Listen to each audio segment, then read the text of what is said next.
أعوذ بالله من الشيطان الرجيم. الله لا إله إلا هو الحي القيوم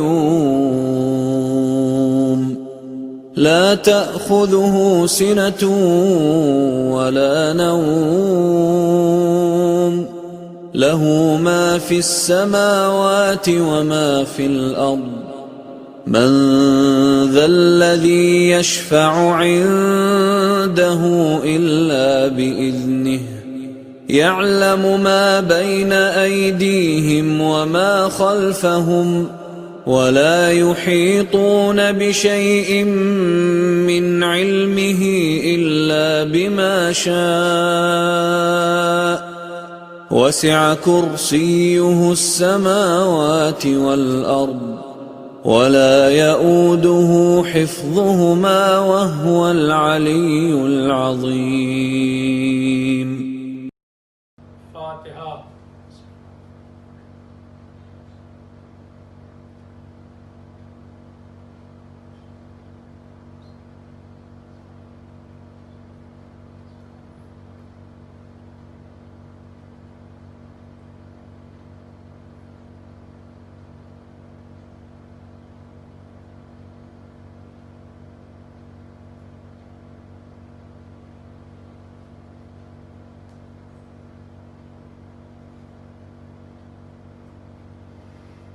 أعوذ بالله من الشيطان الرجيم.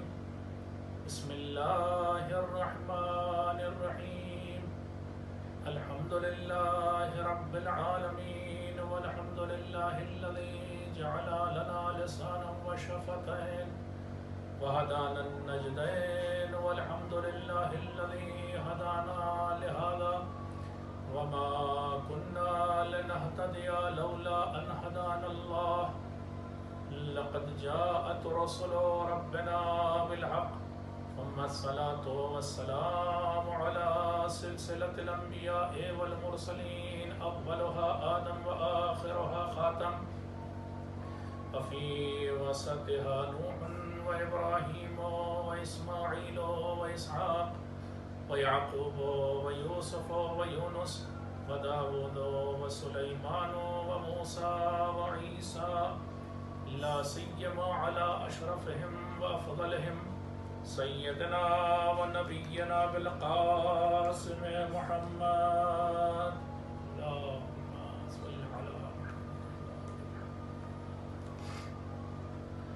وعلى أهل بيته الطيبين الطاهرين الذين أذهب الله عنهم الرجس وطهرهم تطهيرا.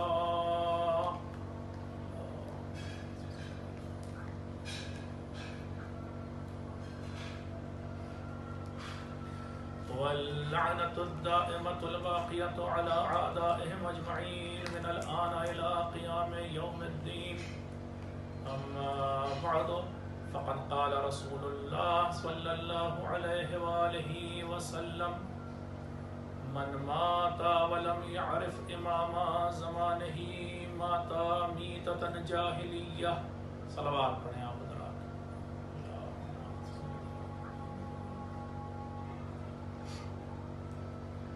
شب شہادت امام زین العابدین علیہ السلام ہے، اس لیے اس مجلس میں ہم انشاءاللہ امام زین العابدین علیہ السلام کے بارے میں بات کریں گے، اور جو حدیث ابھی میں نے آپ کی خدمت میں پیش کی اس حدیث کے ذیل میں انشاءاللہ امام زین العابدین علیہ السلام کی زندگانی پر روشنی ڈالیں گے.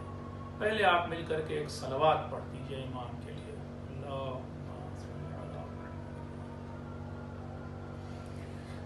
جو حدیث ابھی میں نے خطبے میں پڑھی وہ حدیث بے انتہا مشہور و معروف حدیث ہے. شیعہ کتابوں میں بھی اور سنی کتابوں میں بھی وہ حدیث موجود ہے اور پائی جاتی ہے. متعدد شیعہ کتابوں میں اور متعدد اہل سنت کی کتابوں میں وہ حدیث موجود ہے. اس لیے اس حدیث کو پڑھ کر تقریباً یہ آپ یقین کر سکتے ہیں، جس کو کہا جاتا ہے تواتر کی حد تک پہنچ چکی ہے کہ یہ حدیث پیغمبر نے فرمائی تھی۔ حدیث میں پیغمبر فرما رہے ہیں من ماتا ولم یعرف اماما زمانہ ماتا میتتن جاہلیہ، جو شخص مرے اور اس حالت میں مرے کہ وہ اپنے زمانے کے امام کو نہ پہچانتا ہو تو پھر وہ جاہلیت کی موت مر گیا۔ حدیث آپ نے بارہا سنی ہوگی، مجلسوں میں اکثر پڑھی جاتی ہے، مگر مشکل یہ ہے کہ جب یہ حدیث مجلسوں میں پڑھی جاتی ہے اس وقت اس حدیث کے بارے میں زیادہ وضاحت نہیں کی جاتی۔ مثلا یہ نہیں بتایا جاتا کہ معرفت امام کا مطلب کیا، ابھی میں اسی پر بات کروں گا۔ دوسرا لفظ جو اس میں بہت اہم آیا ہے وہ یہ کہ جاہلیت۔ جاہلیت کا کیا مطلب؟ دیکھیے عربی میں دو چیزیں ہیں، ایک جہالت اور ایک جاہلیت۔ جہالت اور جاہلیت میں فرق ہے۔ حدیث میں جاہلیت کا لفظ آیا ہے، جہالت کا لفظ نہیں آیا ہے۔ تو اب ہم اس بارے میں بھی بات کریں کہ جاہلیت کا کیا مطلب۔ میں پھر سے حدیث کا ترجمہ آپ کے سامنے پیش کرتا ہوں، اور ترجمہ یہ ہے کہ جو شخص مر جائے اور اس حالت میں مرے کہ وہ اپنے زمانے کے امام کو نہ پہچانتا ہو تو وہ جاہلیت کی موت مر گیا۔ اب آئیے پہلے میں جاہلیت کی موت کے بارے میں ہی بات کروں کہ جاہلیت کیا چیز ہے، تاکہ ہمیں پتہ چلے کہ حدیث کتنی زیادہ سیریس ہے اور اس کی سیریسنس کا اندازہ ہو، سنجیدگی کا اندازہ ہو۔ جاہلیت اور جہالت میں فرق ہے۔ جہالت کیسے لکھا جاتا ہے اردو میں؟ جیم ہے الف، یعنی جو الفابیٹ کا آرڈر ہے اس میں الف جو ہے وہ 3rd نمبر پر آتا ہے۔ جہالت، اس جہالت کا مطلب ہوتا ہے اگنورنس۔ جو آدمی پڑھا لکھا نہیں ہے، ان پڑھ ہے، تو وہ اگنورنٹ ہے، نہیں جانتا ہے۔ یہ تو ایک آدمی ہے کہ جو مان لیے کہ لٹریٹ نہیں ہے، لٹریٹ ہے تو وہ جاہل کہا جاتا ہے۔ لیکن حدیث میں جاہل کی بات نہیں آئی ہے، اگنورنٹ آدمی کی بات نہیں آئی ہے، بات آئی ہے جاہلیت کی۔ جہالت کی بات نہیں ہے، جاہلیت کی بات ہے۔ جاہلیت کیسے لکھا جاتا ہے اردو میں؟ جیم الف ہے، یعنی جب ہم آرڈر لیتے ہیں الفابیٹ کا تو 2nd نمبر پر الف آتا ہے، جاہلیت۔ اس جاہلیت کا مطلب کیا؟ اس جاہلیت کا مطلب یہ کہ کفر اور شرک۔ اس جاہلیت کا مطلب یہ کہ ان کلچرڈ۔ اس جاہلیت کا مطلب ان مینرڈ۔ اس جاہلیت کا مطلب ان سیولائزڈ۔ تو اب حدیث کا ترجمہ یوں کیا جائے گا کہ جو شخص مرے اور وہ اپنے زمانے کے امام کو نہ پہچانتا ہو تو وہ یا تو کفر کی موت مر گیا، یا شرک کی موت مر گیا، یا پھر ان کلچرڈ مر گیا، ان سیولائزڈ مر گیا، ان مینرڈ مر گیا۔ اتنی سیریس بات ہے۔ امام کو نہیں پہچانا، پھر آپ لاکھ اپنے کو سیولائزڈ کہیں، پھر آپ لاکھ اپنے کو ان مینرڈ کہیں، لیکن اسلام کی نگاہ میں آپ ان سیولائزڈ ہیں، ان مینرڈ ہیں۔ اسلام اسے مینرڈ نہیں مانتا۔ بات سیریس ہے اس کا مطلب۔ اب آتے ہیں پہلے لفظ کی طرف کہ معرفت۔ جو انسان مر جائے اور اپنے زمانے کے امام کی معرفت نہ رکھے، اپنے زمانے کے امام کو نہ پہچانے، اس نہ پہچاننے یا ریکگنیشن نہ ہونے، معرفت کا مطلب ریکگنیشن، یا ریکگنیشن نہ ہونے کا مطلب کیا، اور ریکگنیشن کا مطلب کیا، معرفت کا مطلب کیا۔ دیکھیے اکثر یہ حدیث پڑھی جاتی ہے مجلس میں، مگر وہی جیسے میں نے کہا اس کی وضاحت نہیں کی جاتی۔ اب میں آپ سے سوال کرتا ہوں، امام کو پہچاننے کا مطلب، امام کو ریکگنائز کرنے کا مطلب کیا ہے؟ کیا امام کی تاریخ ولادت ہم جان جائیں، تاریخ شہادت جان جائیں تو کیا امام کو پہچان گئے؟ کیا امام کے نام کو یا ان کی کنیت، جیسے مثلا امام زین العابدین کا نام علی ہے اور ان کی کنیت جو ہے وہ ابو محمد ہے، تو کیا اتنا جان لینے سے، یا ان کے القاب، مثلا ایک لقب ان کا زین العابدین ہے، ایک لقب ان کا سید الساجدین ہے، کیا یہ القاب جان لینے سے، مختلف نام جان لینے سے معرفت ہو گئی؟ ہم نے اپنے امام کو پہچان لیا؟ ظاہر سی بات ہے کہ نہیں، کیونکہ یہ تو سنڈے اسکول کے بچے بھی یاد کر لیتے ہیں کہ کون سا امام کس تاریخ کو پیدا ہوا، اس کے نام کیا۔ کیا ہم کسی اپنے امام کی بارے میں اگر اتنا جانے کہ ان کی بیویوں کا نام کیا ہے، کتنی اولادیں تھیں، ان اولاد کا کیا نام ہے، تو کیا یہ معرفت ہو گئی؟ نہیں، ظاہر سی بات ہے آپ کہیں گے نہیں یہ بھی معرفت نہیں، معرفت بڑی بات کہی جا رہی ہے کہ جو نہ پہچانے وہ جاہلیت کی موت مر گیا۔ پھر آگے چلتے ہیں، کچھ لوگ یہ سمجھ بیٹھے ہیں کہ اگر ہم امام کی 10 15 20 حدیثیں یا 40 حدیثیں یاد کیے ہوں، جانتے ہوں، تو ہم نے گویا امام کو پہچان لیا۔ یا کچھ لوگ یہ سمجھ بیٹھے ہیں کہ امام کی زندگی کے ہم چند قصے، کہانی، معجزے جانتے ہوں تو امام کو پہچان لیا۔ کیا واقعی میں صحیح ہے؟ اتنی سادہ بات ہے کہ اگر ہم نے 40 حدیثیں اور 40 قصے یاد کر لیے تو ہم پھر اب جاہلیت کی موت نہیں مریں گے؟ ظاہر سی بات ہے یہ بھی بات سمجھ میں نہیں آتی ہے۔ یہ باتیں تو محدثین مثلا حدیث جو لوگ بیان کرتے تھے ان کو بھی یاد ہو سکتی ہیں، یا آج کل کے مثلا آپ کوشش کیجئے 6-7 سال کے بچے کو 40 حدیثیں یاد ہو جائیں گی، 4-4 5-5 سال کے بچے پورا قرآن حفظ کیے لے رہے ہیں، تو کیا یہ معرفت امام اسی معنی میں؟ نہیں، اس سے ظاہر سی بات ہے اوپر کی بات ہے۔ اچھا، کیا امام کو دیکھنا معرفت امام ہے؟ تو پھر ہم لوگ تو کبھی نہیں دیکھا ہم نے اپنے کسی ایک امام کو بھی، تو ہم لوگ کیا سب جاہلیت کی موت مر رہے ہیں؟ یعنی امام غیبت امام زمانہ سے لے کر اب تک جو لوگ مرے، جتنے شیعہ مرے، کیا جاہلیت کی موت مر گئے؟ ظاہر سی بات ہے یہ بھی معنی نہیں بنتا۔ پھر کیا امام کے ساتھ رہنا، ان کی صحبت، ان کے ساتھ رہنا، کیا یہ معرفت امام ہے؟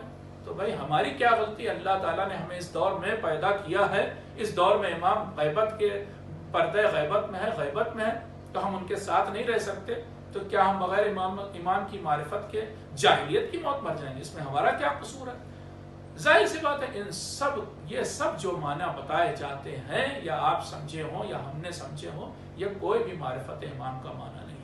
پھر معرفت امام کا معنی کیا ہے؟ بس میں ایک جملے میں ویسے ہی آپ کو بتا دوں پہلے کہ معرفت امام خود ریکگنیشن آف امام کے درجے ہیں، لیولز ہیں، گریڈنگ ہے، نیچے والا لیول، پھر اس سے والا، پھر اس کے اوپر، پھر اس کے اوپر، یہ لیول ہے۔ سب سے نیچے والا معرفت کا لیول میں آپ کے سامنے آج پیش کر رہا ہوں، جو میرا نظریہ ہے وہ یہ کہ کسی بھی امام کی تاریخ کو اس طرح سے اس کا مطالعہ کیا جائے، اس کی سیرت کا، اس کی ہسٹری کا اس نیت سے مطالعہ کیا جائے کہ ہم اس سے کچھ سیکھنا چاہتے ہیں۔ تو تاریخ ائمہ کا یا امام کا اس طرح سے مطالعہ کیا جائے کہ ہماری زندگی تبدیل ہو سکے۔ دوسرا جو ہے وہ معنی معرفت کا یہ ہو سکتا ہے کہ ہم ایسا کچھ مطالعہ کریں جس سے ہمارے اندر جذبہ پیدا ہو حق کا ساتھ دینے کا۔ یہ معرفت امام ہے کہ ہم حق کے ساتھ چلیں، یہ جذبہ، یہ جوش، یہ ولولہ پیدا ہو۔ چوتھا معنی جو میں نے سمجھا وہ یہ کہ ایسا مطالعہ کیا جائے، اپنے امام کی زندگی کو اس طرح سے اینالائز کیا جائے کہ جس سے ہماری زندگی با مقصد بنے، ہمیں پتہ چلے کہ ہماری زندگی کا کوئی ایم ہے، کوئی مقصد ہے۔ یہ معرفت کا معنی صحیح لگتا ہے۔ اور پھر ایک اور معنی یہ کہ ہم اماموں کی زندگی کو پڑھیں اور اس کے بعد آج کے جو ہماری پرابلمز ہیں، ڈیفیکلٹیز ہیں، ایشوز ہیں، ان کو سالو کریں۔ یہ ہے معرفت کا معنی۔ سب سمیٹ کے آپ کی خدمت میں کہتا ہوں کہ معرفت کا مطلب یہ، نمبر 1 کہ ہم امام کو، اپنے کسی بھی امام کی بات کی جائے، ہم اس امام کو اپنا رول ماڈل مانیں، یہ پہلی بات۔ اور دوسری بات یہ کہ ہم اس کی اطاعت کریں، اس کا حکم مانیں۔ یہ ہے معرفت کا لوویسٹ لیول، کہ رول ماڈل مانیں اور اس کو اوبے کریں، اوبیڈینس ہو۔ یہ دو چیز اگر آپ ملا لیں تو یہ معرفت کا لوویسٹ لیول ہے۔ اب ہم آپ سے سوال کرتے ہیں کہ ہم رول ماڈل مان رہے ہیں اپنے اماموں کو یا نہیں؟ اکثر موقعوں پر صحیح آپ کو بتائیں کہ ہم اماموں کی زندگی کو بیان کرتے ہیں، مگر بیک آف دی مائنڈ یہ رہتا ہے کہ یہ تو گزرے زمانے کی کہانیاں ہیں، قصے ہیں، اس سے ہمارے آج کی پرابلم سالو نہیں ہونے والی ہے۔ وہ ایک ان کی زندگی تھی اور ہماری زندگی آج کی الگ ہے۔ اگر ایسا ہم مان کے چل رہے ہیں تو پھر ہم نے امام کو رول ماڈل نہیں مانا ہے، بلکہ ان کو ڈیکوریٹو پیسز مانا ہے، آرنامنٹل پیسز مانا، سجاوٹی سامان ہے، سجا دیے جاتے ہیں، ان کو ہم فالو تو نہیں کرتے ہیں۔ تو ضروری یہ ہے کہ ہم امام کو رول ماڈل جب مانیں تو فالو بھی کریں اور کوشش کریں کہ وہ جو چیزیں تھیں امام کی زندگی میں، ان کی عادتیں، ان کے اطوار، ان کے طور طریقے، ان کو اپنانے کی کوشش کریں۔ ساتھ ہی ساتھ ہم آج کی جو اپنی پرابلمز ہیں، جو ڈیفیکلٹیز ہیں، ان کا سلوشن بھی اماموں کی زندگی میں ڈھونڈیں. یہ ہے معرفت کا اصلی معنی. ایک صلوات پڑھ دیا حضرات. تو یہ میری تمہید تھی کہ جس کو میں بیان کرنا چاہتا تھا.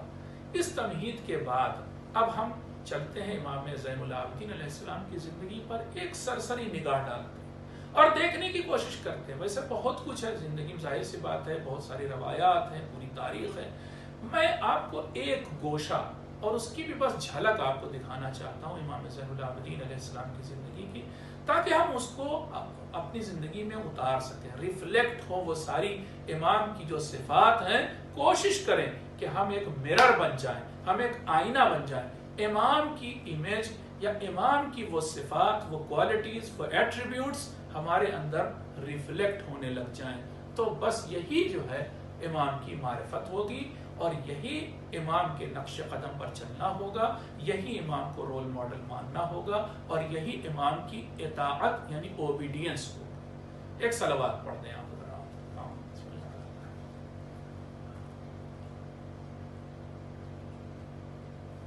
آئیے ہم سب سے پہلے امام کی عبادت کے بارے میں بات کرتے ہیں، کیونکہ ہمارے چوتھے امام، ان کا لقب ہی کیا ہے؟ زین العابدین. جب بھی ہمیں ان کا نام بھی ہمارے دماغ زبان پر آتا ہے، ہمارے دماغ میں جب بھی ان کا نام آتا ہے، تصور میں ان کا نام آتا ہے، تو سب سے پہلے عبادت کا تصور پیدا ہوتا ہے، کیونکہ ان کا لقب زین العابدین ہے.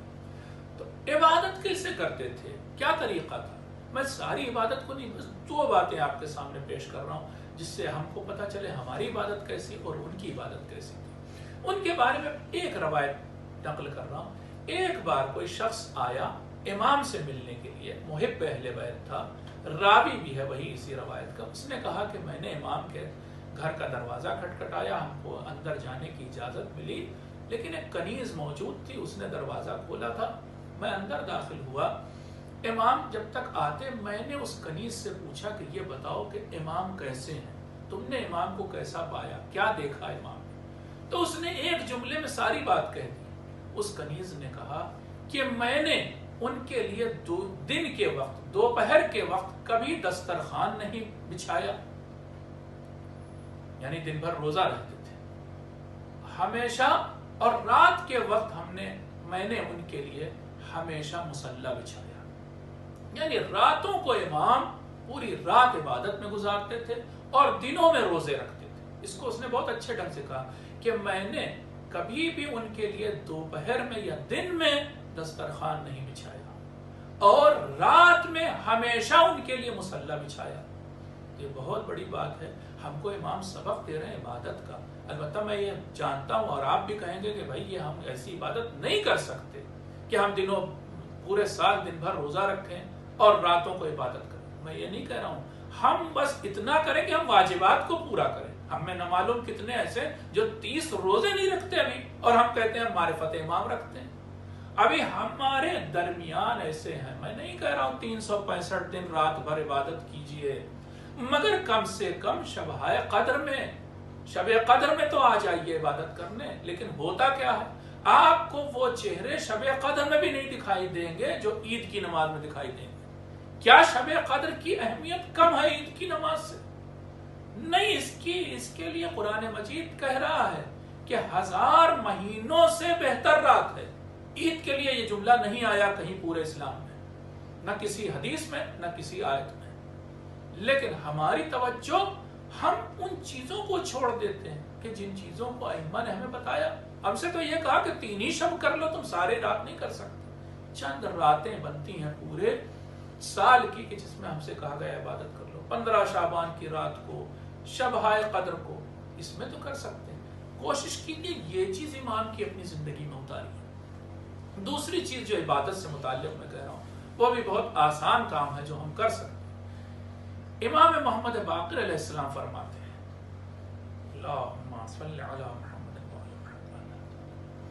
فرماتے ہیں کہ میں نے دیکھا کہ میرے والد امام زین العابدین علیہ السلام نے 4 ایسے موقع تھے کہ ہمیشہ اس وقت جب بھی وہ 4 موقع آئے ہمیشہ سجدہ کیا، اور سجدہ کہے کا شکر کا سجدہ کیا. پہلا موقع جب بھی انہیں کوئی نعمت ملی انہوں نے فوراً شکر کا سجدہ کیا. البتہ نعمت تو ہر گھڑی ہمیں مل رہی، ہر سانس نعمت ہے، لیکن کوئی اہم نعمت، کوئی بڑی نعمت ملی تو انہوں نے فوراً شکر کا سجدہ کیا۔ دوسری چیز، جب بھی اللہ تعالیٰ نے ان سے کسی برائی کو، کسی شر کو، کسی خطرناک چیز کو، کسی ظالم کی چال کو دور کیا تو میرے والد نے ہمیشہ اللہ کا سجدہ فوراً کیا۔ تیسری چیز، جب بھی میرے والد نے دو لڑنے جھگڑنے والے انسانوں کے بیچ میں صلح کروائی تو ہمیشہ اللہ کا سجدہ کیا۔ اب یہ صلح پر بھی سجدہ کرتے تھے ہمارے چوتھے امام، سوچنے والی بات ہے۔ اور چوتھی چیز جس پر ہم لوگ کافی حد تک عمل کرتے ہیں وہ یہ کہ میرے والد نے ہر نماز کے ختم ہونے پر، ہر نماز کے بعد آخر میں شکر کا سجدہ کیا۔ تو یہ 4 موقع ہیں، آپ بھی اور ہم بھی کوشش کریں انہیں اپنی زندگی میں اتارنے کی، تاکہ ہم معرفت امام زین العابدین رکھتے ہیں۔ آئیے، میں نے یہ تو ایک عبادت کا پہلو دکھایا، اب میں آپ کو ایک اور حسین پہلو دکھاتا ہوں امام زین العابدین علیہ السلام کی زندگی کا، اور وہ ان کا حج پر جانا۔ حج کیسے کرتے تھے ہمارے چوتھے امام؟ روایت میں آیا ہے کہ امام زین العابدین نے اپنی زندگی میں 22 حج انجام دیے۔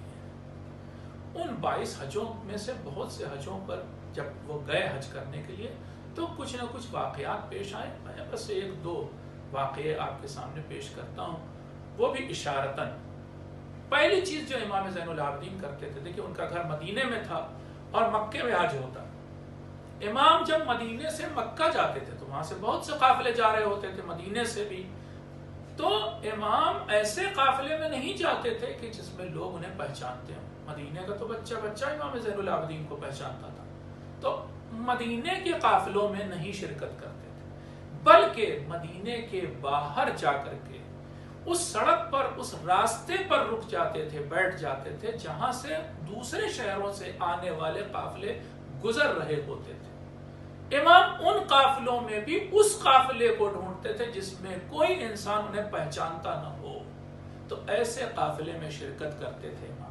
آپ پوچھیں گے ایسے کیوں قافلے کا انتخاب کرتے تھے کہ جس میں کوئی نہ پہچانتا ہو؟ اس لیے ایسے قافلے میں جاتے تھے تاکہ سارے راستے وہ ایک انجان اور اجنبی شخص بن کر تمام حاجیوں کی خدمت کرتے ہوئے چلیں۔ اگر لوگ پہچان جاتے کہ یہ خاندان رسالت کی ایک فرد ہیں، یہ نواسے رسول ہیں، تو پھر لوگ ان سے خدمت نہ لیتے۔ اس لیے ایسے قافلے میں شرکت کرتے تھے کہ جس میں کوئی انہیں نہ پہچانتا۔ ہم کیا کرتے ہیں اس کے برعکس؟ ہمیں اپنا کو ٹٹولنا چاہیے۔ ہم تو کوشش کرتے ہیں، تو ابھی گھر سے نکلے تو 4 لوگوں کو اور بلا لیتے ہیں کہ ہم کو رخصت کرنے آؤ، ایئرپورٹ پر آؤ، ہم دیکھیں لوگ ہم کو کہ ہم جا رہے ہیں حج کرنے، اور امام انجان بن کے، اجنبی بن کے چلے جاتے۔ ہمیں اتارنی چاہیے یہ صفت اپنی زندگی میں امام۔ ایک اور چیز جو امام کے ساتھ تھی کہ وہ اکثر مدینے سے مکہ تقریباً 400 کلومیٹر کا راستہ، اکثر موقعوں پر لوگوں نے دیکھا کہ امام پیدل جا رہے ہیں حج کرنے۔ اگر قافلے میں شرکت بھی کی تو تھوڑی دور صحیح، یا قافلے والوں سے کہا کہ بھئی ہم اگلی منزل پر تمہیں مل جائیں گے، پیدل چلتے تھے۔ سواری ہوتی تھی، لوگ ٹوکتے تھے، اے امام یہ تو اونٹ ہے، یا اے شخص، اے اجنبی یہ تو اونٹ ہے تیرے ساتھ، اس اونٹ پہ بیٹھ جا۔ امام کہتے تھے کہ نہیں، جس کے پاس جا رہا ہوں، جس کی بارگاہ میں جا رہا ہوں وہ بہت عظیم ہے، میری ہمت نہیں پڑتی کہ میں اس کی بارگاہ میں سواری پر بیٹھ کر جاؤں۔ پا پیادہ اور پا برہنہ حج کرتے تھے۔ ہم یہ نہیں کہتے آپ سے کہ آپ اپنے ملک سے یا آپ اپنے شہر سے پیدل چلے جائیے مکے، لیکن مکے سے تھوڑا پہلے اپنی جوتیاں تو اتار سکتے ہیں ہم لوگ، پیدل تھوڑا سا تو چل سکتے ہیں۔ ہماری کیا روش ہے؟ ہماری اس کے الٹی ہے روش۔ ہم اس قافلے کو تلاش کرتے ہیں کہ جس میں کہا جائے کہ ہوٹل آپ کا جو ہے وہ کعبے سے بالکل قریب ہوگا، 500 میٹر کے فاصلے پر، آپ کو چلنا نہیں پڑے گا، آپ کو کوئی تکلیف نہیں ہوگی، ڈیلکس ہوٹل ہوگا۔ ہم ڈیلکس کے چکر میں ہوتے ہیں، ہم کمفرٹ اور آرام کے چکر میں ہوتے ہیں۔ وہاں امام زین العابدین نے بتایا کہ دیکھو تم جس سفر پہ جا رہے ہو وہاں آرام نہ ڈھونڈو، وہاں پر بلکہ اور زیادہ مشقت سے اس عبادت کو انجام دو۔ اللہ سے یہ دعا ہے کہ وہ ہمیں یہ توفیق عنایت فرمائے کہ ہم لوگ محنت و مشقت سے حجوں کو اور زیارتوں کو انجام دیں انشاءاللہ۔ ایک صلوات پڑھ دیا۔ ایک اور چیز آپ کو سنا امام زین العابدین کے بارے میں، حج کے حالات میں ان کے 4 الگ الگ کتابوں میں اور 4 الگ الگ لوگوں سے اور 4 الگ الگ طرح کی روایت نقل ہوئی، ان سب میں لیکن ایک چیز کامن ہے، راوی وہ جو 4 ہیں انہوں نے چاروں نے یہ کہا کہ میں نے امام زین العابدین کو رات کے وقت کعبے کے نزدیک دیکھا۔ اس زمانے میں آپ سوچیں کعبہ کیسا ہوتا تھا، کعبہ ایسی شاندار تو عمارت نہیں تھی، ایسا شاندار غلاف نہیں تھا، آس پاس اتنا شاندار کنسٹرکشن نہیں تھا، اتنی جگمگاتی وہ روشنی نہیں تھی، پورا مکہ جگمگا رہا ہوتا، ایسا نہیں۔ اس زمانے میں تو چراغ بھی نہیں تھا، اندھیرا، اور اس اندھیرے میں کعبے کے نزدیک ہر 4 حدیث میں کامن کیا ہے، رات میں امام کو دیکھا گیا۔ اس رات کے اندھیرے میں اسمعی ایک بہت بڑا شاعر بھی ہے عربی کا، اسمعی یہ کہتا ہے کہ میں نے خود دیکھا کہ رات کا وقت ہے اور ایک شخص کعبے کے غلاف سے لپٹا ہوا کچھ راز و نیاز کر رہا ہے، کچھ دعا مانگ رہا ہے۔ میں قریب گیا، میں نے دیکھا کہ وہ شخص کعبے کے غلاف میں اپنا منہ چھپائے ہوئے ہے۔ پھر میں نے اس کی مناجات سنی، دعا سنی، وہ وسپرنگ سنی، کہ وسپرنگ جو پریئرز تھی اس کی وہ سنی۔ وہ پریئر کیا تھی، میں چند جملے سناتا ہوں، کتنی میٹھی اور کتنی اچھی دعا ہے، ذرا سنیں امام کیا کر رہے تھے۔ بعد میں اسمعی نے پہچانا کہ یہ امام زین العابدین ہے، اس وقت نہیں پہچانا تھا۔ بڑی دلکش آواز اور بہت گڑ گڑا کر امام یہ دعا مانگ رہے تھے، کیا؟ نامت العیون وعلت النجوم، اے میرے مالک اس وقت ساری آنکھیں سو رہی ہیں، سارے لوگ دنیا کے سو رہے ہیں، مکہ سو رہا ہے، وعلت النجوم، اور تارے ٹمٹما رہے ہیں بس آسمان میں، ہر طرف سناٹا ہے، وَأَنْتَ الْمَلِكُ الْحَيُّ الْقَيُّومُ، اور تو ہی مالک ہے، تو شہنشاہ ہے، اور تو حی ہے، تو ہی زندہ ہے، تو جاگ رہا ہے، تو کبھی سوتا نہیں، القیوم، تو ہر وقت تیری وجہ سے یہ کائنات قائم ہے۔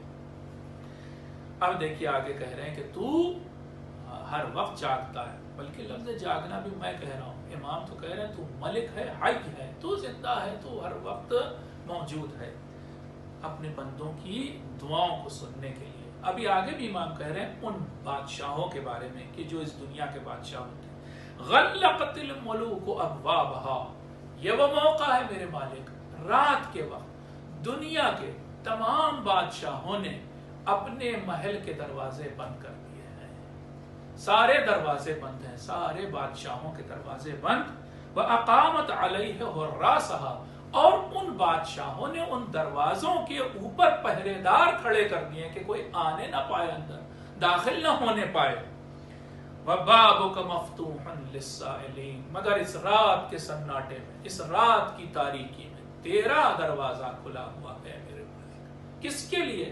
سوال کرنے والوں کے لیے، مانگنے والوں کے لیے۔ جئتک، اے میرے مالک میں تیرے پاس آیا ہوں، تیری بارگاہ میں آیا ہوں، جئتک میں تیرے پاس آیا ہوں، لِتَنْظُرَ إِلَيَّ بِرَحْمَتِكَ يَا أَرْحَمَ الرَّاحِمِينَ، تاکہ تو ایک بار میری طرف نگاہ کرم کر لے، ایک بار مجھے دیکھ لے، اس رات کے سناٹے میں دنیا والوں کی نگاہیں مجھ پہ نہ پڑے، تو مجھے دیکھ لے، میں رات میں چھپ کے آیا ہوں، خاموشی سے آیا ہوں، لوگوں کی نگاہوں سے بچ کر آیا ہوں، اس لیے آیا ہوں کہ تیری کرم کی نگاہ مجھ پر پڑ جائے۔ یہ تھے امام زین العابدین اور یہ تھی روایت اسمعی۔ اسمعی کہتا ہے کہ جب یہ مناجات، آگے بھی ہے مناجات، جب یہ مناجات ختم ہوئی تو میں آہستہ سے اس شخص کے قریب گیا کہ کون ہے جو اس طرح سے گڑ گڑا کر اس رات کے سناٹے میں دعا مانگ رہا ہے۔ جب میں نے دیکھا تو اور کوئی نہیں، علی ابن الحسین زین العابدین علیہ السلام تھے، صلوات پڑھتے ہیں امام کے لیے۔ دوسری روایت میں پڑھتا ہوں آپ کے سامنے، اور وہ روایت ہے طاووس یمانی کی۔ وہ بھی کہتا، وہ بھی راوی ہے، طاووس یمانی کہتا ہے کہ میں ایک بار کعبے کے نزدیک رات کے وقت موجود تھا کہ میں نے دیکھا، اب وہ پہچانتا ہے امام زین العابدین کو، میں نے دیکھا کہ ایک بار صحن میں کون داخل ہوا؟ علی ابن الحسین زین العابدین علیہ السلام، داخل ہوئے امام، اور آنے کے بعد اگر آپ نے دیکھا ہو کعبے کے پاس ایک ایسے سرکولر ہاف سرکل میں ایک پتھر ایک بڑا سا بنا ہوا ہے، اسے ہجر اسماعیل کہتے ہیں. اس پتھر یا اس دیوار کے اندر جناب اسماعیل اور جناب ہاجرہ کی قبر ہے، اس لیے اسے ہجر اسماعیل بولا جاتا ہے. طاؤوس یمانی کہتے ہیں کہ میں نے دیکھا کہ وہ امام داخل ہوئے اور ہجر اسماعیل میں جا کر کے نماز پڑھی، اور اس کے بعد انہوں نے سجدے میں سر رکھا اللہ سے راز و نیاز کرنے کے لیے. میں نے سوچا کہ یہ خاندان رسالت کی ایک فرد ہے، میں جاؤں اور قریب سے کوشش کروں، سنوں کہ یہ شخص سجدے میں کیا کہتا ہے. تو میں نے جب کان لگا کر سننا چاہا تو میں نے سنا کہ وہ فرما رہے تھے عبیدک بفنائک، اے میرے مالک، تیرا یہ حقیر بندہ، تیرا یہ غلام، چھوٹا سا غلام، ادنا غلام، تیرے چوکھٹ پر، تیری دہلیز پر آیا ہے. مسکینک بفنائک، اور یہ مسکین تیرے در کا، یہ تیرے چوکھٹ پہ آیا ہے، تیری دہلیز پہ آیا ہے. فقیرک بفنائک، اور تیرا فقیر، تیرے سامنے ہاتھ پھیلائے شخص، تیرے سامنے کچھ نہیں جس کے پاس، وہ فقیر انسان تیری دہلیز پہ آیا ہے. وَالسَّائِلُكَ بِفِنَائِكَ، اور تجھ سے سوال کرنے والا سوالی آیا ہے تیرے چوکھٹ پر، تیری دہلیز پر. 4 باتیں کہیں امام نے، عُبَیدُكَ بِفِنَائِكَ، مِسْکِینُكَ بِفِنَائِكَ، فَقِیرُكَ بِفِنَائِكَ، سَائِلُكَ بِفِنَائِكَ. طاؤوس یمانی کہتے ہیں ان 4 جملوں کو میں نے یاد کر لیا، اور پھر میری زندگی میں جب بھی کوئی مشکل پڑی تب میں نے یہی 4 اللہ کے نام کہہ لیں یا اللہ کے سامنے ان 4 جملوں کے ذریعے میں نے اللہ سے اپنی مراد کو مانگا. کبھی ایسا نہیں ہوا کہ میری مراد پوری نہ ہوئی ہو. یہ امام کے بتائے ہوئے یا یہ کہیں کہ امام کے استعمال کیے ہوئے جملے تھے کہ جن میں اتنی تاثیر تھی کہ طاؤوس یمانی کی ہر حاجت پوری ہو گئی. یہ طریقہ تھا امام کا حج کرنے کا. اور پھر اب ہم سوچیں کہ ہم کیسے حج کرتے ہیں، ہم کیسے کعبے کے پاس جاتے ہیں، ہم کیسے گڑ گڑاتے ہیں. کیا ہم یہ چیزیں اپنا نہیں سکتے؟ یہی معرفت امام ہے کہ ان کی صفات، ان کی کوالٹیز ہمارے اندر ریفلیکٹ ہونے لگ جائیں. یہی معرفت امام ہے. صلوات پڑھ دیجیے.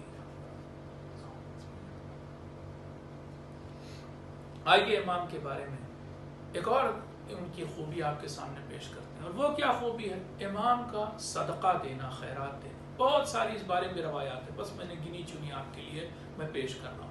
امام کے بارے میں لکھا ہے، چوتھے امام کے بارے میں، کہ کبھی کبھی انہیں لوگ مہنگے کپڑے بھی ہدیے کے طور پر، تحفے کے طور پر دیتے تھے. امام ان کپڑوں کو پہنتے تھے، ان لباسوں کو پہنتے تھے.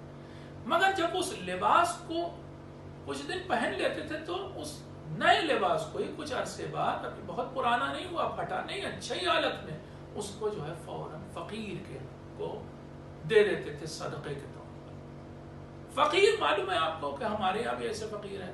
اگر آپ ان کو بہت عمدہ بڑی برانڈڈ کوئی شرٹ اپنی اتار کے دے دیے، بڑا اچھا کوئی کوٹ اتار کے دے دیے، وہ فقیر اس بیچارہ جو ہے وہ سڑک کے کنارے جیتا ہے، اٹھتا بیٹھتا ہے. تو اب وہ جو ہے اس کو 2 دن میں گندا بھی کر دے گا اور اس کو خراب بھی کر دے گا. مطلب یہ کہ یہ اتنا ڈیلیکیٹ آئٹم آپ ایسے آدمی کو دیں. ایسے ہی ہم بھی سوچتے ہیں، کسی اور نے بھی سوچا امام کے زمانے میں. امام سے کہا کہ آپ اتنا مہنگا کپڑا فقیر کو دے دیتے ہیں، آپ یہ بھی کر سکتے ہیں کہ اس مہنگے کپڑے کو بیچ دیں. اس زمانے میں کپڑے بک جاتے تھے، یوزڈ کلوتھ جو ہوتے تھے بکتے تھے.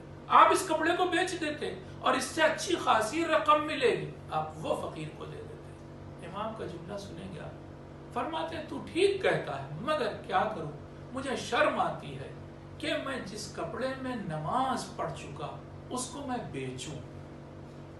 امام نہیں چاہتے تھے کہ وہ کپڑا بکے. کیا کہاں تک امام کی فکر تھی کہ جس کپڑے میں نماز پڑھ لی اس کو میں کیسے صدقے کے طور پر، خیرات کے طور پر دے دوں. ایک اور چیز امام کے بارے میں بتانا چاہیں گے کہ آپ دیکھیں کہ امام کیا تھے ہمارے چوتھے میں.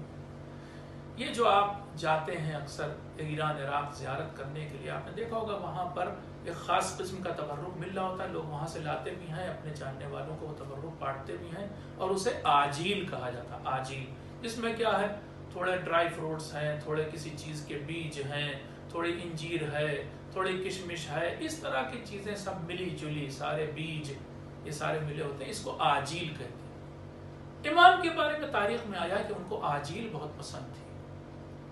اب یہ آجیل اتنی پسند تھی، شوق ہر ایک آدمی کو ہوتا ہے، شوق تھا، امام کو پسند تھی۔ ایک بار حج پہ جانے لگے، بہن کو ان کی پتا تھا کہ میرے بھائی کو آجیل پسند ہے، اور یہ بھی اس خاص آجیل کی خاص بات یہ ہے کہ سفر میں خراب نہیں ہوتی، سڑتی نہیں، تو اس کو جو ہے بہن نے ہدیے کے طور پر، تحفے کے طور پر دیا بھائی کو کہ راستے میں جہاں آپ کو کھانا نہ ملے تو آپ تھوڑی آجیل کھا لیے گا، آپ کو تھوڑا سہارا ہو جائے گا پیٹ کا۔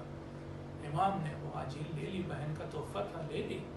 اس کے بعد چلے حج کرنے کے لیے۔ پہلا ہی فقیر جو ملا اس کو وہ ساری آجیل، اس نے دیکھا امام نے کہ وہ بہت بھوکا ہے، امام نے وہ ساری آجیل اسے دے دی، صدقے کے طور پر، خیرات کے طور پر۔ کسی ساتھی نے ٹوکا کہ آپ کی بہن نے دیا تھا، آپ نے اسے دے دی۔ امام نے آیت پڑھی، وہی آیت جو چوتھے پارے کی پہلی آیت، لن تنالوا البر حتی تنفقوا مما تحبون۔ دیکھو تم لوگ نیکی تک اس وقت تک نہیں پہنچ سکتے جب تک کہ تم اپنی پسندیدہ چیز میں سے خیرات نہیں کرو گے، بانٹو گے۔ تو امام نے کہا وہ آجیل چونکہ مجھے بہت پسند ہے اس لیے میں نے صدقے میں دی تاکہ میں نیکی تک پہنچ جاؤں۔ آپ سوچیں ہمارا چوتھا امام کیا تھا اور کہاں تک سوچتا تھا، اپنی پسندیدہ چیز کو خیرات کے طور پر، صدقے کے طور پر دے دیا۔ ایک چیز اور امام کے بارے میں ہے کہ جب بھی ان کے دروازے پر سائل آتا تھا، ہم لوگ اس کے برعکس ہیں، ہم لوگ جب پیسے والا کوئی انسان آتا ہے تو ہم لوگ فوراً دروازے پہ پہنچ کے اس کا استقبال کرتے ہیں۔ امام الٹا تھا، امام سائل کا جو استقبال کرتے تھے اس کے لیے لپک کے جاتے تھے اور کہتے تھے مرحبا بمن یحمل زادی الی الاخرہ، مرحبا ہو اس انسان پر، آفرین ہو، تشریف لائیے، خوش آمدید اس انسان کے لیے کہ جو میرے بھار کو، وزن کو اٹھا کر کے آخرت تک لے جائے گا۔ امام اسے صدقہ دیتے تھے اور اتنا استقبال کرتے ہوئے صدقہ دیتے تھے۔ کیا ہمارا چہرہ بھی مسکراتا ہوا ہوتا ہے جب ہم فقیر کو دیتے ہیں؟ میں آپ کی بات نہیں کرتا، میں اپنے گریبان میں جھانک کے جب بھی دیکھتا ہوں، کہاں امام اور کہاں مجھ جیسا شخص کہ جب بھی فقیر کو دیکھتا ہے تو اس کا منہ بن جاتا ہے، تو اس کے دل میں کڑن پیدا ہو جاتی، اس کو مجھے دینا پڑے گا، اور امام استقبال کرتے تھے۔ عجیب بات یہ ہے، دیکھیے ہم لوگ گھر سے نکلتے وقت کائے کی دعا کرتے ہیں، ہم سلامتی سے جائیں، سلامتی سے، اگر دعا کریں تو، ورنہ تو زیادہ تر لوگ بغیر دعائی کے چلے جاتے ہیں۔ لیکن امام دعا کرتے تھے دو چیزوں کی، یا اللہ میں گھر سے باہر نکلنا ہوں، مجھے توفیق عنایت فرمانا کہ میں کچھ صدقہ دے کے آؤں، کچھ صدقہ کر کے آؤں۔ ضروری نہیں ہمیشہ پیسے کا صدقہ، نیک بات، اچھی بات بتانا بھی صدقہ ہے، یہ حدیث میں آیا۔ یا اللہ مجھے توفیق دینا کہ میں جب گھر سے باہر جاؤں تو کچھ صدقہ اور خیرات کر کے آؤں۔ اور دوسری چیز، مجھے توفیق دینا کہ میں اگر کوئی میرے ساتھ برا سلوک کرے، جسارت کرے، گستاخی کرے میری شان میں، تو میں اسے معاف کر دوں۔ صدقے کی دعا اور معافی کی دعا کر کے جاتے تھے گھر سے باہر۔ ہمیں بھی ایسا کرنا چاہیے۔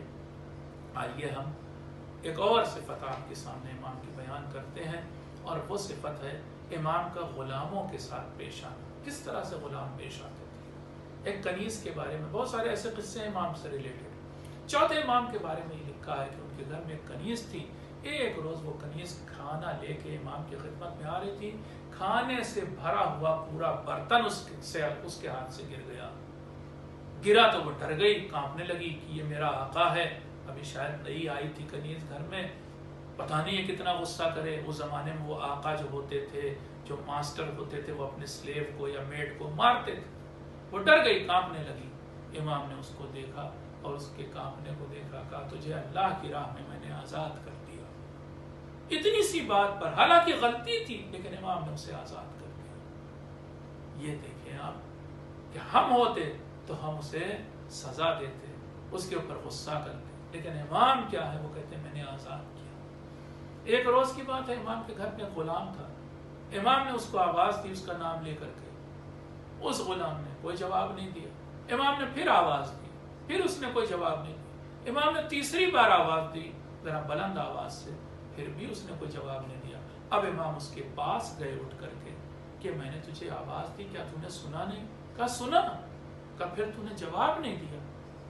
کہا جواب اس لیے نہیں دیا کہ مجھے یقین ہے کہ آپ اتنا معاف کرنے والے ہیں کہ اگر میں جواب نہیں بھی دوں گا تو آپ مجھے سزا نہیں دیں گے۔ بس جیسے ہی امام نے یہ سنا، اللہ کے بارگاہ میں ہاتھ اٹھائے آسمان کی طرف اور کہا پالنے والے تیرا شکر ہے کہ یہ غلام بھی مجھ سے میرے غصے سے نہیں ڈرتے، تیرا شکر ہے کہ میں اتنا حلیم ہوں، اتنا صبر کرنے والا ہوں۔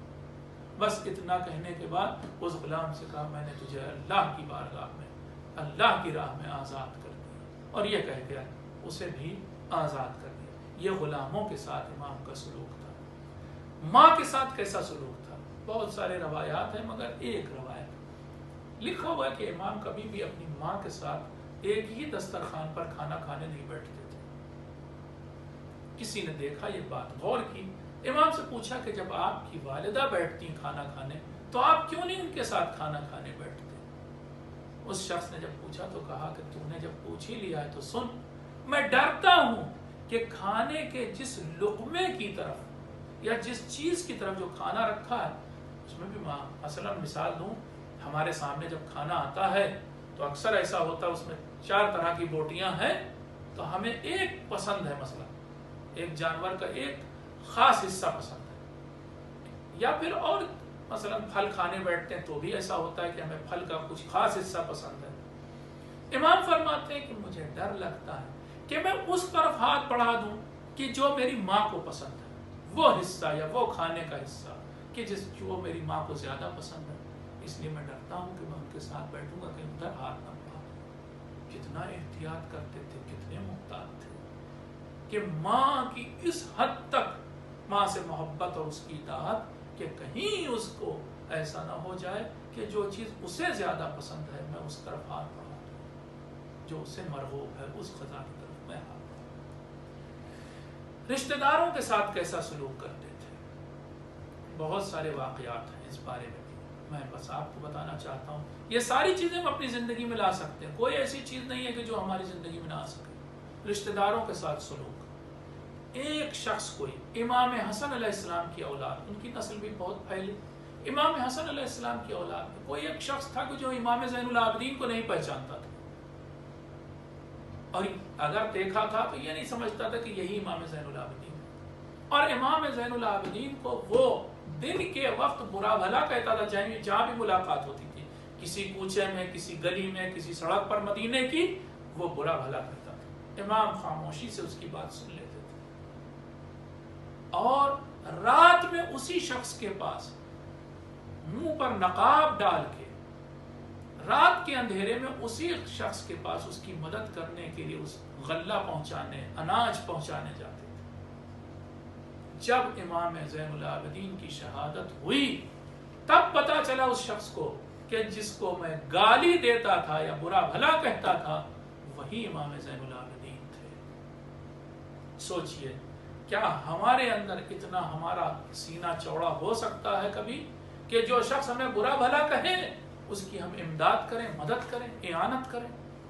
یہ امام کا ہی چوڑا سینہ تھا۔ شاید ہم اس منزل تک آخر عمر میں نہ پہنچ پائیں، لیکن اس کے نیچے تک تو ٹرائی کریں کہ ہم لوگوں کے ساتھ عفو و گذشت کا سلوک کریں۔ اگر کوئی ہمارے ساتھ کوئی برا سلوک کرے، اللہ مجھے یہ توفیق دے آپ سے بھی پہلے کہ میں برا سلوک کرنے والے کو معاف کر دوں۔ امام کے غصے پر قابو کے سلسلے میں بہت سی روایات آئی ہیں۔ مثلا ایک روایت ہے کہ ایک شخص تھا جس کا نام تھا عباد بصری، اس نے امام زین العابدین کو گویا ایک تیر مارا تھا۔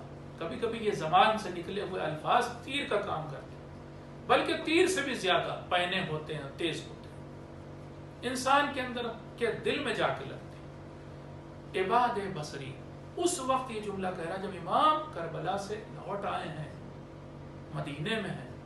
ایک بار امام حج پہ جا رہے تھے، عباد بصری مل گیا اور اس نے امام سے کہا کہ حج بڑا آسان تھا اس لیے حج کرنے چل پڑے، اور جنگ بڑی مشکل چیز تھی، اس لیے کربلا سے زندہ واپس آ گئے، جنگ نہیں لڑی. سوچئے کیسا بدلا. اور اس کے بعد اس نے ایک آیت پڑھی، ان اللہ اشتری من المؤمنین انفسهم واموالهم بان لهم الجنہ. یہ آیت پڑھی، امام نے آیت بھی سنی، اس کا چبھتا ہوا جملہ بھی سنا، پھر مسکرائے، کہا تو جس آیت کو پڑھ رہا ہے نا، اس آیت میں جن لوگوں کا تذکرہ ہوا، جیسے لوگوں کا تذکرہ ہوا ہے کہ وہ نیک لوگ کون ہیں اللہ کے، کہ جن سے اللہ ان کی جان اور مال کو خرید لیتا ہے، بدلے میں جنت دیتا ہے. وہ کون لوگ ہیں؟ وہ لوگ ہیں. قرآن نے بہت ساری ان کی صفات بیان کی. نیک ہوتے ہیں، ایماندار ہوتے ہیں، سجدہ کرنے والے ہوتے ہیں، رکوع کرنے والے، اور بہت اچھی اچھی صفات بیان کی. اگر ایسے لوگ مجھے بھی ملتے ساتھی تو میں بھی تلوار اٹھاتا، میں بھی جہاد کرتا. لیکن کیا کروں کہ میرا کوئی ساتھی نہیں مدینے میں ایسا. امام نے اس موقع پر غصے پر قابو کیا. نہ صرف غصے پر قابو کرنا، ایک واقعہ تو اس سے بھی آگے کی بات بتاتا ہے، اور وہ یہ کہ ایک گورنر جو اموی گورنر تھا، بنی امیہ کا گورنر تھا، اس کا نام تھا ہشام ابن اسماعیل. مدینے میں گورنر تھا، اور کس کی طرف سے گورنر تھا؟ مروان کے بیٹے عبد الملک ابن مروان کی طرف سے. وہ اہل بیت کا، محمد وآل محمد علیہ السلام کا دشمن تھا، جانی دشمن. امام کو اذیتیں دیتا تھا، ستاتا تھا، برا بھلا کہتا تھا، سب کچھ کرتا تھا.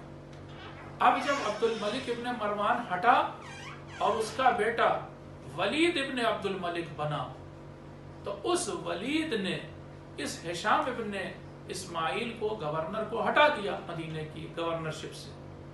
اور یہی نہیں کہ ہٹایا، بلکہ مدینے میں ایک جگہ پر اسے رسیوں سے بندھوا دیا، اور مدینے والوں سے کہا کہ تم پر جو ظلم اس نے کیا اس کا بدلہ کر کے لے لو. لوگ آتے تھے، اسے مارتے تھے، پیٹتے تھے، یہاں تک کہ اس کے منہ پر تھوکنے کی بھی اجازت تھی.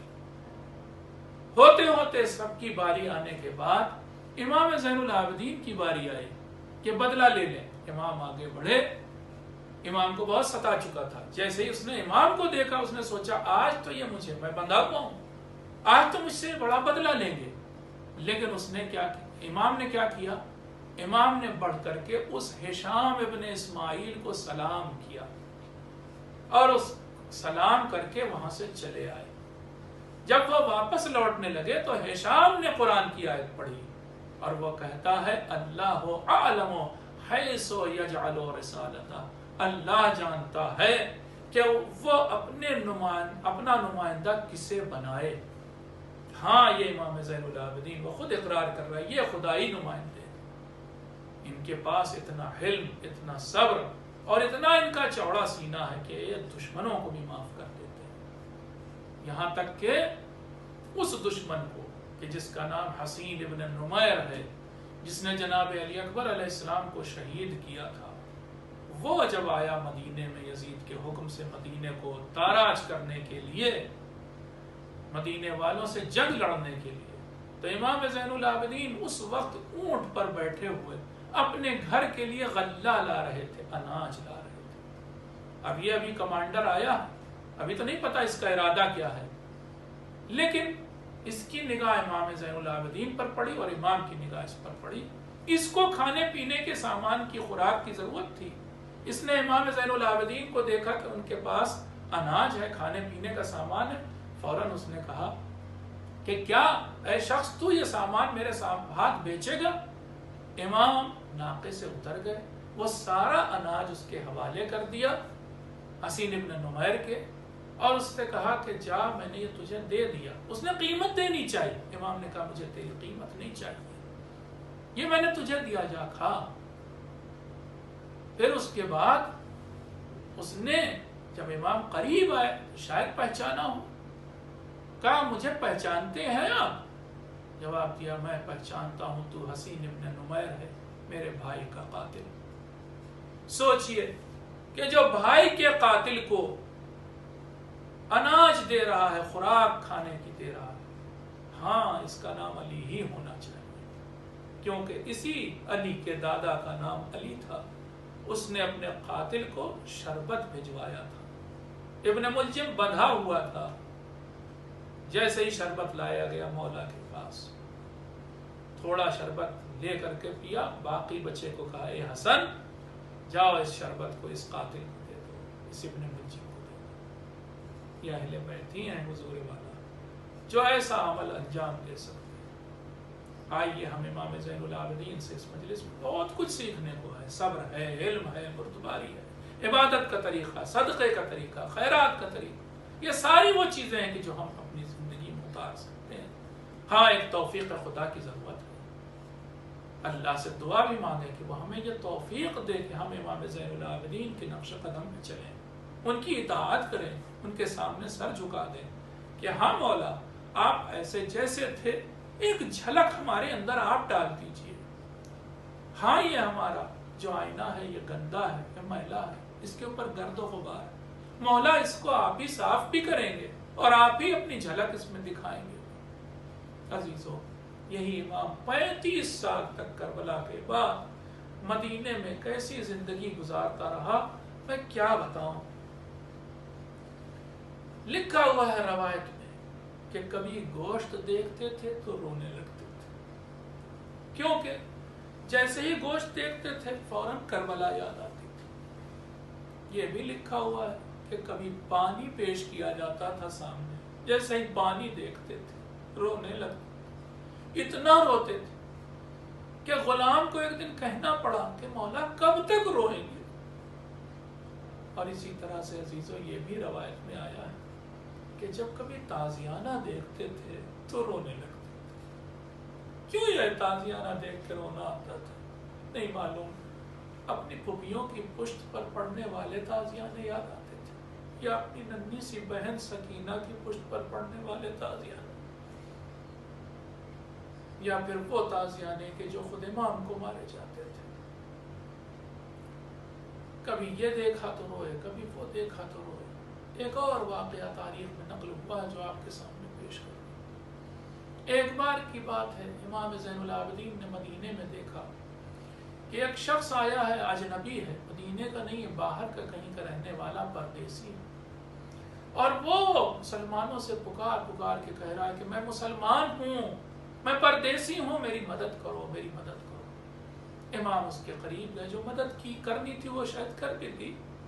اس کے بعد پوچھا کہ بھائی میں تجھ سے ایک سوال پوچھ سکتا ہوں اگر تو برا نہ مانے، اگر تیری دل شکنی نہ ہو؟ کہا ہاں ہاں، وہ امام کو نہیں پہچانتا تھا۔ پوچھا پوچھئے، اس نے کہا پوچھئے کیا پوچھنا چاہتے؟ پوچھا بھائی اللہ ویسے تمہیں لمبی عمر دے، لیکن اگر ایک بات بتاؤ کہ تم کہتے ہو تم مسلمان ہو، اگر تم اس مدینے میں مر جاؤ، تمہاری موت آ جائے، تو تمہیں کیا لگتا ہے اس مدینے کے لوگ تمہیں دفن کریں گے، تمہیں غسل دیں گے، تمہیں کفن دیں گے؟ کہتا آپ کیسی بات کر رہے ہیں، میں مسلمانوں کے شہر میں کھڑا ہوں، یہاں پہ جو لوگ بستے ہیں وہ مسلمان ہیں، ارے مجھے یقین ہے کہ اگر میں مر جاؤں تو یہ مجھے غسل بھی دیں گے، کفن بھی دیں گے، دفن بھی کریں گے۔ بس اتنا سننا تھا کہ کربلا کا رخ کیا، ایک اجنبی، ایک پردیسی کو کفن دینے کے لیے امت تیار ہے، مگر نبی کے نواسے کو کفن نہیں دیا گیا، مگر نبی کے نواسے کو دفن نہیں کیا گیا۔ بس یہ کہہ کر کے زار و قطار رونے لگے۔ عزیزوں کس کس چیز کا ذکر کروں؟ امام زین العابدین کے لیے امام جعفر صادق علیہ السلام فرماتے ہیں کہ میرے جد علی ابن الحسین نے اپنے والد امام حسین پر 35 سال اور ایک روایت یہ کہ 40 سال کریا کیا۔ عزیزو اس امام کی زندگی روتے روتے گزر گئی، اور کیوں نہ وہ روتا، ارے اس کے سامنے تو ساری کربلا تھی، ہر چیز اس کی نگاہوں کے سامنے تھی۔ ارے غم اتنا گہرا، روح کی گہرائی تک بیٹھا ہوا تھا کہ وہ امام بھلا نہیں سکتا تھا، اسی لیے کبھی گوشت دیکھتے تھے تو روتے تھے، کبھی پانی دیکھتے تھے تو روتے تھے، کبھی کھانا سامنے دیکھتے تھے تو روتے تھے، ہر چیز سے کربلا کی یاد جڑی ہوئی تھی۔ یہاں تک کہ لکھا ہوا ہے کہ امام کے پاس ایک ناقہ تھا، اس ناقے پر بیٹھ کر کے 22 سفر کیے تھے حج کے، مگر یہ بھی ساتھ میں لکھا ہے کہ اس ناقے کو کبھی ایک تازیانہ نہیں مارا تھا۔ عزیزو سوچنے کی بات ہے، کیوں تازیانہ نہیں مارا؟ ارے جب جانور نہیں چل رہا ہوتا ہے تو اسے تازیانہ مارنا پڑتا ہے، لیکن شاید اس کی وجہ یہ تھی کہ جب تازیانہ دیکھتے تھے تو کربلا یاد آتی تھی۔ عزیزو جو امام ارے جانور کے ساتھ اتنا شفیق ہو، جانور پر اتنا رحم کرتا ہو، تو اب آپ سوچیں کہ وہ جانور کتنا اس امام کو چاہتا ہوگا۔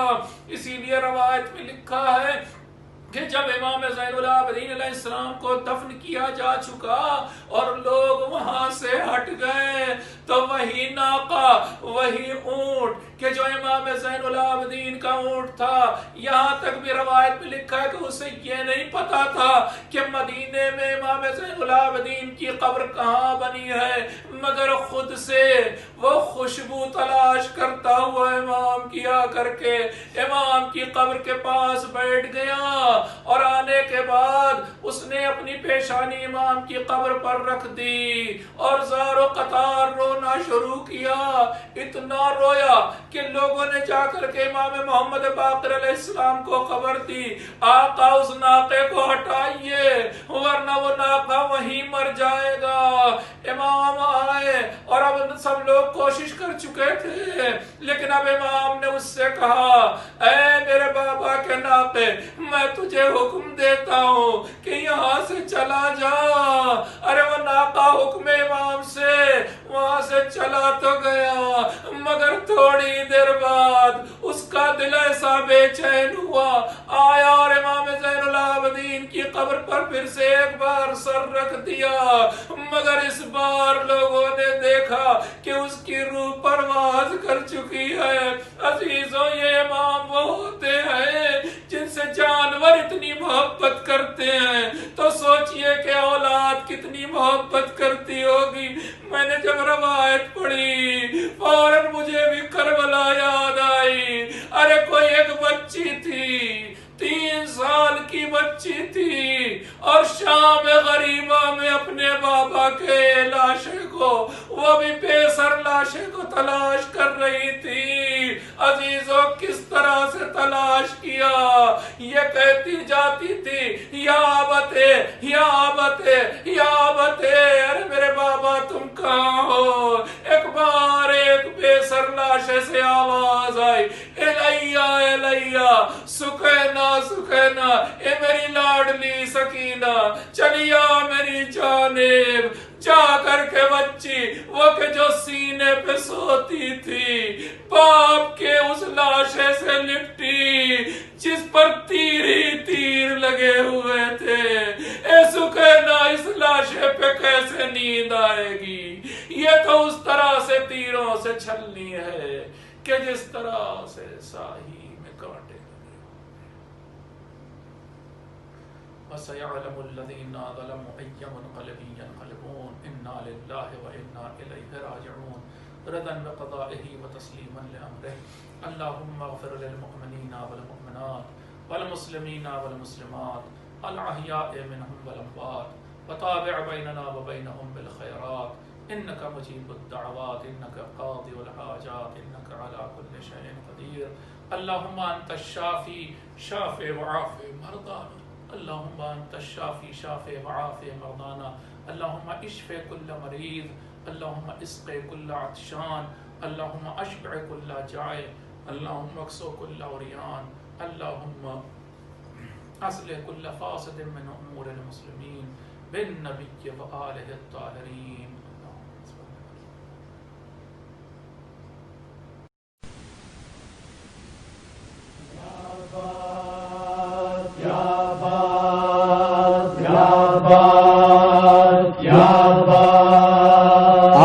دیکھ میرے غازی اونچا ہے علم تیرا، دیکھ میرے غازی اونچا ہے علم تیرا، دیکھ میرے غازی اونچا ہے علم تیرا، دیکھ میرے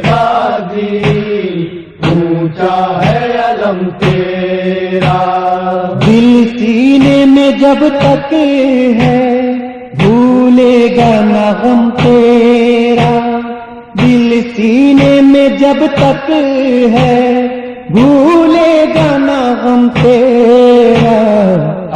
دیکھ میرے غازی اونچا ہے علم تیرا، دیکھ میرے غازی اونچا ہے علم تیرا۔ زینب کی دعا بن گئی ایک وقت وہ آئے گا، زینب کی دعا بن گئی ایک وقت وہ آئے گا، ہر گھر پہ سجا ہوگا عباس علم تیرا۔ دل سینے میں جب تک ہے بھولے گا نہ غم تیرا، دیکھ میرے غازی اونچا ہے علم تیرا، دیکھ میرے غازی اونچا ہے علم تیرا۔ آ جاتی ہے زہرا بھی زینب بھی زیارت کو، آ جاتی ہے زہرا بھی زینب بھی زیارت کو، جب آٹھ محرم کو اٹھتا ہے علم تیرا، دل سینے میں جب تک ہے بھولے گا نہ غم تیرا۔ دیکھ میرے غازی اونچا ہے علم تیرا، دیکھ میرے غازی اونچا ہے علم تیرا۔ تابوت جب اٹھتا ہے شبیر کا غازی، تابوت جب اٹھتا ہے شبیر کا غازی، تابوت کے آگے بھی چلتا ہے علم تیرا، دل سینے میں جب تک ہے بھولے گا نہ غم تیرا۔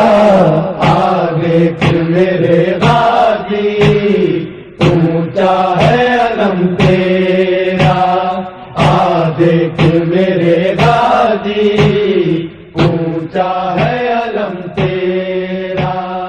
وہ کون سے صدمے تھے شے ٹوٹ گئے جس سے، وہ کون سے صدمے تھے شے ٹوٹ گئے جس سے، ایک درد تھا زینب کا اور دوسرا غم تیرا، دل سینے میں جب تک ہے بھولے گا نہ غم تیرا۔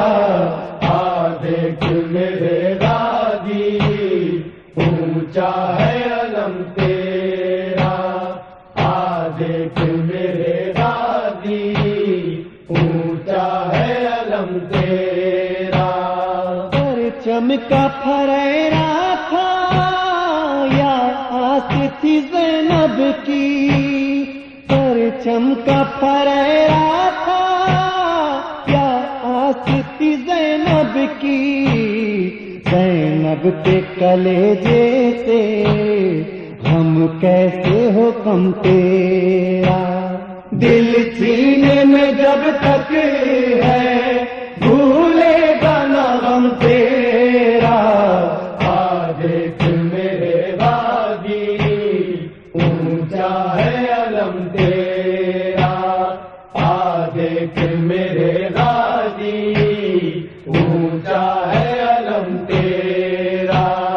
بازار میں زندہ میں دربار میں ہر لمحہ، بازار میں زندہ میں دربار میں ہر لمحہ، زینب کی تو سانسوں پہ تھا نام رقم تیرا، دل سینے میں جب تک ہے بھولے گا نہ غم تیرا۔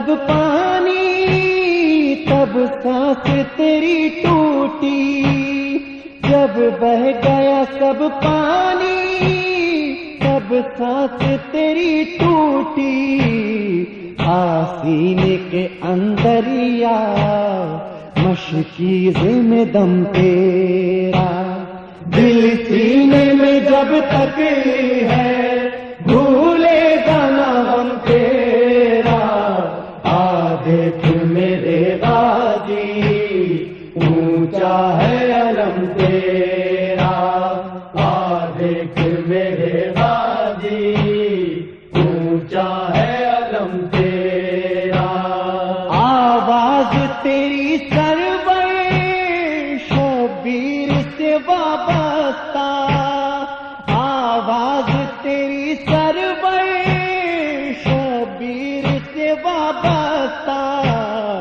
عباس سے وابستہ ریحان قلم تیرا، دل سینے میں جب تک ہے بھولے گا نہ غم تیرا، آ دیکھ میرے غازی اونچا ہے علم تیرا، آ دیکھ میرے غازی اونچا ہے علم تیرا، آ دیکھ میرے غازی اونچا ہے علم تیرا۔